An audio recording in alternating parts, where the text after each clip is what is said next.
ये जो तस्वीरें आप देख रहे हैं वो पाकिस्तान से हैं। जी हाँ, पाकिस्तान से। और ये लोग जो प्रदर्शन करते नजर आ रहे हैं ये हैं पाकिस्तान में अल्पसंख्यक यानी पाकिस्तानी हिंदू और सिख। अब बात करते हैं उस मुद्दे की जिस पर ये प्रदर्शन किया जा रहा है। ये लोग मांग कर रहे हैं न्याय की, क्योंकि पाकिस्तान में लगातार खबरें आ रही हैं जिनके मुताबिक हिंदू लड़कियों का अपहरण कर उनकी शादी जबरन मुस्लिम समुदाय में करा दी जाती है।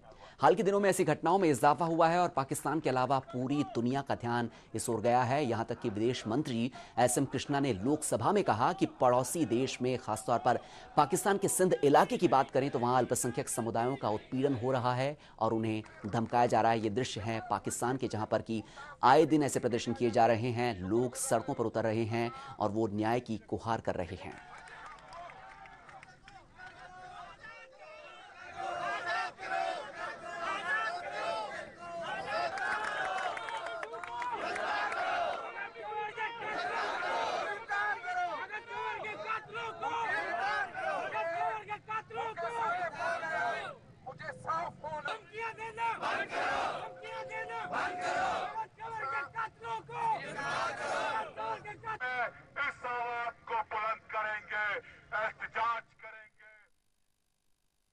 नमस्कार, मैं हूं दीपक मेहरतवाल और मेरे साथ प्रोग्राम में रहने वाले हैं एचपीसी न्यूज के न्यूज हेड प्रताप राव।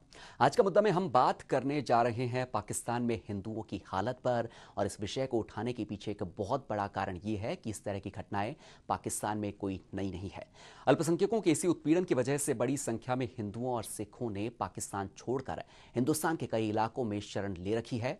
राजस्थान में भी जोधपुर, गंगानगर और कई ऐसी जगहें हैं जहां पाकिस्तान से विस्थापित हिंदू और सिख समुदाय के लोग अपनी जमीन से दूर अपने अस्तित्व की लड़ाई लड़ रहे हैं। और आज हम इसी विषय पर यहां चर्चा करने जा रहे हैं। और इस वक्त जिस मामले की बात की जाए वो मामला इस वक्त इसलिए सुर्खियों में आया क्योंकि रिंपल कुमारी नाम की एक लड़की थी, जिस लड़की के साथ में कहा जाता है कि उस लड़की का यह कहना था कि उससे पहले जबरन उसका अपहरण किया गया।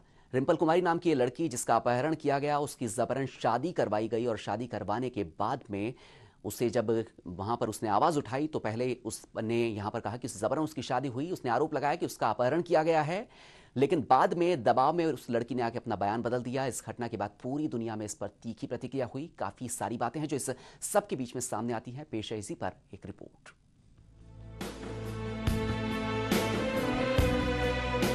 दो दोस्तों ने मिलकर 10-20 लड़कियों में से एक लड़की चुनी और 42 रुपए देकर उसे खरीद लिया। रात गुजारकर एक दोस्त ने उस लड़की से पूछा, तुम्हारा नाम क्या है? लड़की ने अपना नाम बताया तो वह भिन्ना गया और बोला, हमसे तो कहा गया था तुम दूसरे मजहब की हो। वह अपने दोस्त के पास गया और बोला, हमारे साथ धोखा हुआ है, हमारे मजहब की लड़की ही हमको थमा दी गई, चलो इसे वापस कर देते हैं। ये शहादत हसन मंटो की कहानी घाटे का सौदा का एक अंश है और पाकिस्तान के समाज का वास्तविक आईना भी है। आज पाकिस्तान में दूसरे मजहब की लड़कियों के साथ जो कुछ हो रहा है उस पर कटाक्ष भी है। आज पाकिस्तान में यही हो रहा है। आज पाकिस्तान में हिंदू लड़कियां जिंदा लाश बनी हुई हैं। कभी अनीता को बेचा जाता है, कभी जैकोबाबाद से कविता को उठा लिया जाता है, कभी सपना को उठाते हैं, कभी पिंकी को ले जाते हैं, कभी वहशीपन का शिकार डॉक्टर लता होती है, कभी आशा और कभी रिंकल कुमारी। पाकिस्तान की अदालतें भी इनको न्याय नहीं दे पा रही हैं। इंसानियत को शर्मसार करने वाली ऐसी घटनाएं आज पाकिस्तान की हकीकत हैं। मुफलिसी का आलम यह है कि मासूमों की तकलीफों की फरियाद सुनने वाला कोई है ही नहीं। पाकिस्तान के सिंध प्रांत की रिंकल कुमारी ने पाकिस्तान के चीफ जस्टिस इफ्तिकार चौधरी के सामने बयान दिया था कि शाह नाम के व्यक्ति ने उसे अगवा कर लिया है, उसे मां से मिलने दिया जाए। एक लड़की मां से मिलने के लिए बिलखती रही, तड़पती रही, सिसकती रही, लेकिन अदालत को भी उसके ऊपर रहम नहीं आया। बाद में रिंकल कुमारी ने शाह को ही अपना पति मान लिया। रिंकल और करती भी क्या, ऐसा पाकिस्तान में रोजाना ही होता है। कभी रिंकल जिंदा लाश बनती है, कभी डॉक्टर लता और कभी कोई और। इनकी दुश्वारियों को कोई नहीं समझता है। दर्द की चीखें तो भारत में भी सुनाई देती हैं, लेकिन होता कुछ भी नहीं है। Bureau report, HBC news.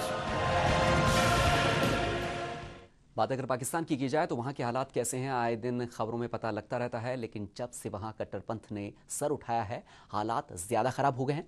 ये बात आंकड़ों में भी साफ तौर पर दिखाई देती है।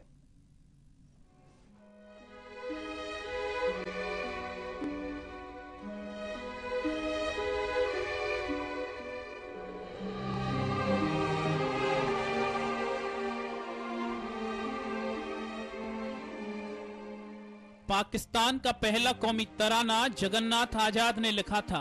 जगन्नाथ आजाद एक हिंदू थे।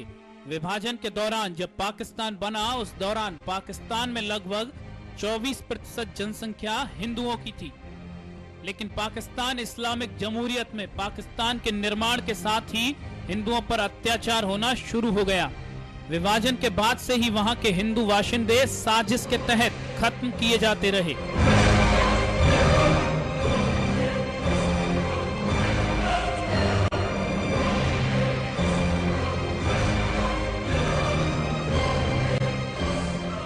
पाकिस्तान इस्लामिक जमहूरियत में हिंदू चुभते हुए आए हैं। वहां हिंदुओं से फिरौती मांगी जाती है, उनकी हत्याएं की जाती हैं, हिंदुओं की लड़कियों के साथ बलात्कार किया जाता है, उनका जबरदस्ती धर्मांतरण करवाया जाता है। इसीलिए आज पाकिस्तान में महज 1.6% हिंदू रह गए हैं, और जो रह गए हैं वे भी पल पल मरते हैं, और अगर जीते भी हैं तो जिंदा लाश की तरह। दहशत, लूटपाट, जबरन वसूली, धर्म परिवर्तन के कारण हिंदू वहां से पलायन कर रहे हैं। मीडिया रिपोर्ट्स चीख चीख कर कहती है कि पाकिस्तान में हिंदू खुशहाल नहीं है, लेकिन फिर भी अत्याचार थमते नहीं। पाकिस्तान में आज शेष बचे 71 लाख हिंदुओं की स्थिति बद से बदतर हो रही है। पाकिस्तान के सिंध में हालात सबसे ज्यादा खराब हैं। अल्पसंख्यक वर्ग की लगभग 3/4 महिलाओं का यौन शोषण होता है। दिसंबर 2010 में मंदिर के पुजारी का अपहरण हुआ। पिछले 3 सालों से हिंदू व्यापारियों की लगातार हत्या हो रही है। नवंबर 2011 में सिंध में 2 हिंदू डॉक्टरों की हत्या हुई। अकेले सिंध में ही हर महीने लगभग 30 लड़कियों का अपहरण हो जाता है। पाकिस्तान में हिंदू नमस्ते नहीं बोल सकते हैं। हिंदू महिलाएं बाजार में मंगल सूत्र पहनकर और बिंदी लगाकर नहीं जा सकती हैं। पूरे पाकिस्तान में हर महीने लगभग 50 से ज्यादा लड़कियां जिंदा लाश में बदल दी जाती हैं। न केवल हिंदू बल्कि शिया मुसलमान भी नफरत की मुहिम का शिकार हो रहे हैं। पाकिस्तान वो मुल्क बन चुका है जहां सबसे ज्यादा मुसलमानों के द्वारा ही मारे जा रहे हैं। आज पाकिस्तान में कोई भी इंसानी तकलीफों को सुनने वाला ही नहीं बचा है। वास्तव में अगर देखा जाए तो जिस देश की बुनियाद ही नफरत के आधार पर रखी गई हो, उस मुल्क से कोई और ज्यादा उम्मीद भी क्या कर सकता है। Bureau report, HBC news.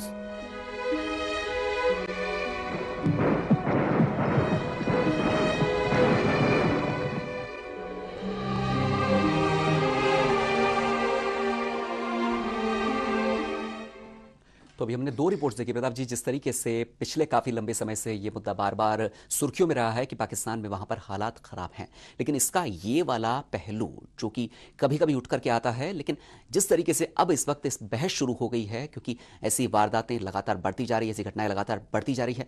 क्या मानते हैं कारण कि पाकिस्तान में ऐसी घटनाएं, पड़ोसी मुल्क है और राजस्थान से चूंकि बॉर्डर जुड़ी हुई है, इसलिए भी काफ़ी सारे ऐसे पहलू हैं जिन पर हम भी प्रोग्राम में बात भी करेंगे, लेकिन क्या लगता है आपको कि क्या कारण है जिसकी वजह से वहां पर ऐसी घटनाएं बार बार और उसके बाद बार बार सामने आती रही हैं? दीपक, इसमें 2 बहुत बड़े कारण हैं।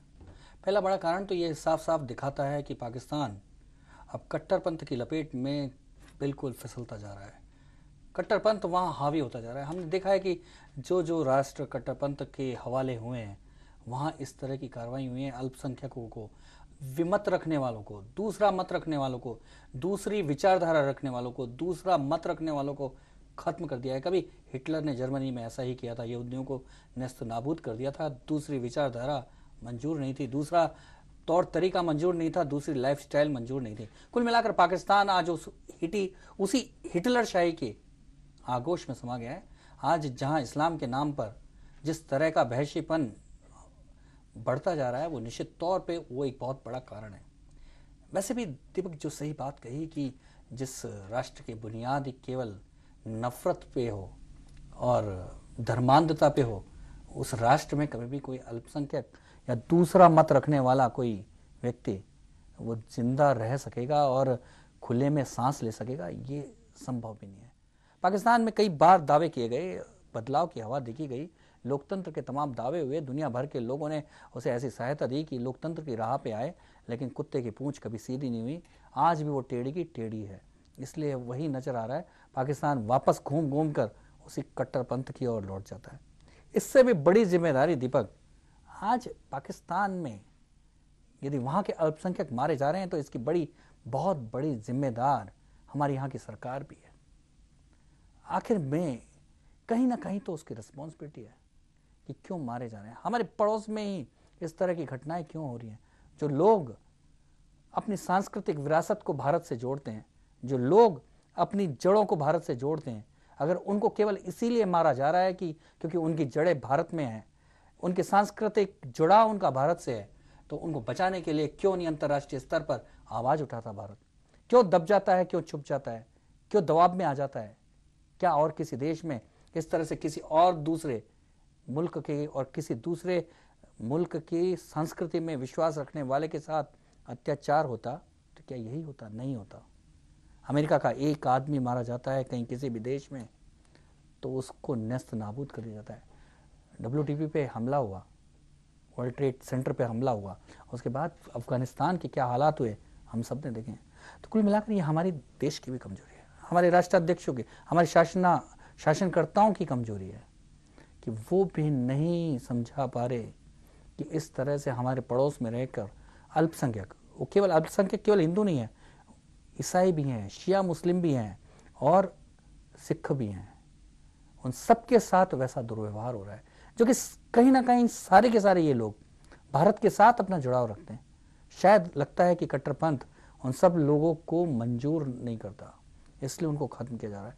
निश्चित तौर पे ये हमारे लिए एज पड़ोसी के तौर पे शर्म की बात तो है ही, लेकिन अंतर्राष्ट्रीय दबाव भी नहीं है और पाकिस्तान के लिए एक बहुत बड़े खतरे की बात भी है। तो एक बहुत बड़ी बात यहाँ पर यह कही जा सकती है कि पाकिस्तान में लोकतंत्र एक तो सुधर नहीं है, एक कारण, बहुत बड़ा कारण यह है। दूसरा, हिंदुस्तान की सरकार भी अपनी जो जिम्मेदारी उससे काफी पीछे हट रही है। शायद यही कुछ जो राजस्थान में जो कुछ विस्थापित हैं उनका भी यही कहना है। फिलहाल एक बार बात करते हैं कि केवल पाकिस्तान की बात नहीं करें, पाकिस्तान के अलावा भी बहुत सारे देश हैं जहां पर कि भारत से निकले हुए लोग पहुंचे हैं, हिंदू पहुंचे, और वहां पर भी बार बार ऐसी घटनाएं सामने आती रही हैं और इनके लिए भी जिम्मेदार कौन है, तो भारत की सरकार पर भी सवाल उठने लाजमी है। सवारियां ऐसी मिली कि दामन में दर्द बढ़ गए, जख्म बढ़ते ही गए, वो खंजर यूं ही गढ़ते गए, लाज ना गिरे यही अरमान लेकर चले थे, बेरहम जहां में यारो बेवतन हम हो गए। कितनी अजीब बात है, जिस धर्म ने दुनिया के सभी धर्मों को मान दिया, सम्मान दिया, आश्रय दिया, आज उसी धर्म के लोगों को प्रताड़ित होना पड़ रहा है। पाकिस्तान में तो हिंदुओं पर अत्याचार हो ही रहा है। सबसे बड़ी बात यह है कि दुनिया के दूसरे देशों में भी हिंदुओं पर अत्याचार हो रहा है। श्रीलंका, भूटान, सऊदी अरब, बांग्लादेश, मालदीव में भी हिंदुओं पर अत्याचार होते हैं। उन्हें नीचा दिखाया जाता है, हिंदुओं को मारा जाता है, उनकी हत्याएं होती हैं। हिंदुओं की लड़कियों का अपहरण होता है, उन्हें जिंदा लाश बनाया जाता है, लेकिन भारत चुप रहता है, भारत की सरकार चुप रहती है। सवाल खड़ा होता है, आखिर क्यों? इन अत्याचारों के कारण पाकिस्तानी हिंदू भारत की ओर पलायन करते हैं, एक उम्मीद के साथ कि भारत में उनको सहारा मिलेगा, उनका घर बनेगा, वे भारत में जिंदा रह सकेंगे। लेकिन भारत सरकार का भी इस ओर कोई ध्यान नहीं है। चाहे जोधपुर की बात करें या श्री गंगानगर की या मजनू का टीला दिल्ली की या भारत के किसी दूसरे हिस्से की, एक लंबे समय से पाकिस्तान से आए हिंदू भारत में रह रहे हैं। ये भारत से नागरिकता की गुहार लगाते हैं, लेकिन भारत की सरकार का इनके ऊपर कोई भी ध्यान नहीं है। ये दुश्वारियों की जिंदगी जीने के लिए मजबूर हैं, इनका कोई मुल्क नहीं है। इनकी खता बस यही है कि ये हिंदू हैं और अपने धर्म को इन्होंने मरने नहीं दिया, इसीलिए तो ये बेवतन हैं। Bureau report, HBC news. तो जैसा माहौल पाकिस्तान में, पाकिस्तान के साथ ही दुनिया के बहुत सारे ऐसे हिस्से हैं, खासतौर पर चूंकि भारत एक वक्त पर कह सकते हैं कि दुनिया के कई हिस्सों में यहां से लोग निकल करके गए और आज वो सब भारतवंशी कहलाते हैं। लेकिन जब उन पर अत्याचार होते हैं, क्या सरकार की रिस्पॉन्सिबिलिटी नहीं बनती? क्योंकि ऐसी खबरें केवल पाकिस्तान से नहीं, पाकिस्तान के अलावा बहुत सारे हिस्सों से बार बार आती है।